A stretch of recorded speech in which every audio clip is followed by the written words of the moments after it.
Mtazamaji wa Anuari TV, karibu ndani ya Golden Boot, na hii leo tunakwenda kuangazia klabu ya Simba mara baada tu ya kumuongezea mkataba wa miaka miwili mshambuliaji hatari raia wa Jamhuri ya Kidemokrasia ya Kongo Elia Mpanzu Kibisawala, mzaliwa wa Januari mosi mwaka 2002.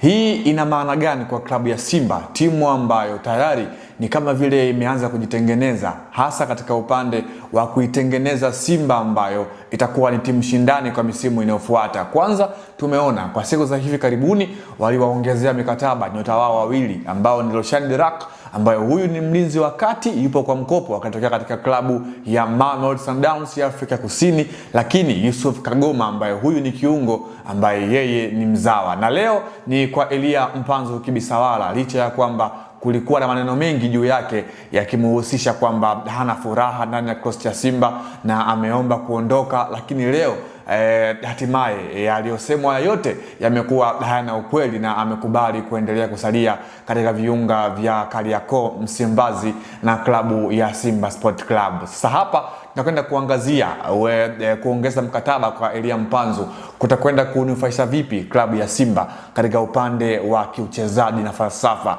Kama tunavyomfahamu, Elia Mpanzu ni miongoni mwa wachezaji ambao tayari wameshaonesha kuwa na mchango mkubwa kwenye kikosi cha Simba, sio tu kwa msimu huu bali pia hata kwenye msimu uliopita, kwa maana yeye alikuwa ni miongoni mwa wachezaji ambao walisaidia Simba hadi kufika katika hatua ya fainali ya kombe la shirikisho barani Afrika kabla ya kufungwa dhidi ya RS Berkane. Elia Mpanzu ni miongoni mwa wachezaji ambao msimu huu japokuwa walianza kwa kusuasua kwingi, lakini amekuwa na mchango, na kwamba mpaka hivi sasa bado hajawa kwenye kikosi cha kwanza cha Mwalimu Steven Becker. Klabu imeona mchango wake na mimi hapa nipo kukwambia tu katika jicho la kichambuzi mchango wa Elia Mpanzu Kibisawala. Tunafahamu Elia Mpanzu ni miongoni mwa wachezaji ambao wana kasi kubwa wakiwa wana mpira mguuni. Kifalsafa, Elia Mpanzu ni most dribbler players katika ligi kuu ya NBC Premier League. Hapa nazungumzia ni mmoja kati ya wachezaji ambao wakiwa na mpira mguuni, hasa katika upande wa kudribble na kushambulia lango la timu pinzani,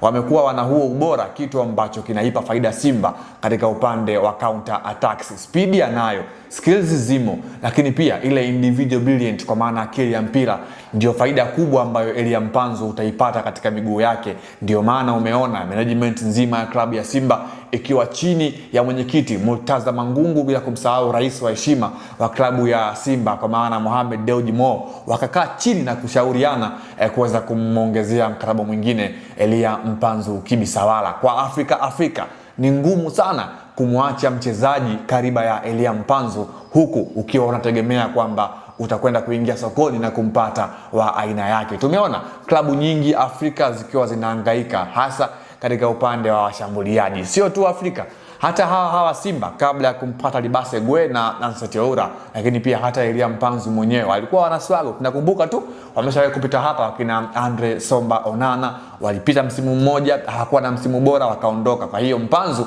ni miongoni mwa wachezaji ambao Simba wameona kitu kikubwa chao. Na mimi binafsi yangu kama Leopard John ni mchezaji ambaye kila anapogusa mpira huwa na enjoy kumtazama, kwa maana ni moja kati ya wachezaji ambao Mwenyezi Mungu alibarikia kipaji kikubwa katika upande wa kucheza soka. Kwa hiyo ni jambo jema kwa mashabiki wa Simba na wanachama juu ya kuendelea kumbakisha Elia Mpanzu Kibisawala Volcano, moja kati ya wachezaji ambao walibarikiwa kuja kuwa kucheza mpira. Tuandikie katika maoni yako, Elia Mpanzu unamkumbuka kwenye tukio gani hasa akiwa na uzi wa wekundu wa Msimbazi Simba? Hii ni The Golden Boot special kabisa ya kukupa habari wewe mtazamaji wa Anuari TV juu ya kusaini mkataba mpya na Simba kwa maana Elia Mpanzu Kibisawala. Cha kufanya tu wewe ni subscribe kama hujafanya hivyo, lakini pia usisahau kucomment na kuniambia unamkumbuka Elia Mpanzu kwa tukio gani akiwa na klabu ya Simba. Hadi wakati mwingine, endelea kufuatilia Anuari TV. Asante.